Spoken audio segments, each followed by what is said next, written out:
এই সাংবাদিক কি করছে?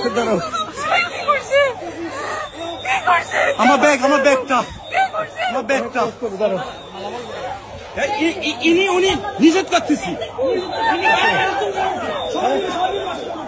আসসালামু আলাইকুম সকল কলিজার ভাই, প্রবাসীদের পক্ষে কিছু কথা বলতে চাই। মানুষ তো আমরা সকলেই প্রবাসী কারে কয়, বাংলাদেশের জনগণই তো রেমিটেন্স যোদ্ধা হয়। কারোর বাবা, কারোর ভাই, কারোর মা বোন প্রবাসে, অপমান হলে প্রবাসীরা দেশের মানুষে হাসে। একবারও তারা চিন্তা করে না এই প্রবাসী কারা। মনে করাই যে দেশের মানুষের আপনজন কিন্তু তারা। দেশের মানুষের কিছু হলে প্রবাসীর মাথা নষ্ট, প্রবাসীর বিপদে দেশের মানুষের লাগে না কোনো কষ্ট। চাইতো যদি প্রবাসীর ভালো দেশের জনগণ, প্রবাসীর বিপদে দেশের মানুষ করতো আন্দোলন। প্রবাসী যখন এয়ারপোর্টে অপমানিত হয়, রুখে দাঁড়ানোর মতো মানুষ দেশে একটাও নাই। নিজের জীবন বাজি রেখে প্রবাসী করে কাম, সেই প্রবাসী এয়ারপোর্টে নাই তো কোনো দাম।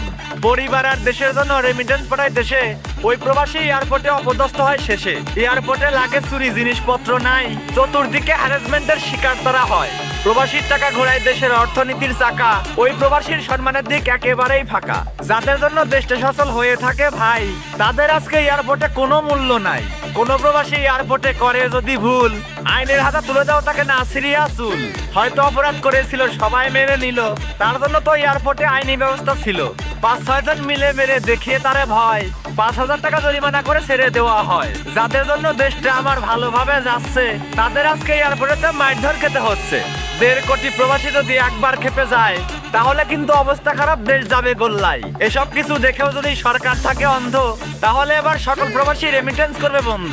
এই অপমানের উচ্চ বিচার আমরা সবাই চাই, নইলে টাকা হুন্ডি হবে বাংলাদেশ ব্যাংক গুড বাই। বোঝো না এই ব্যাপারটা?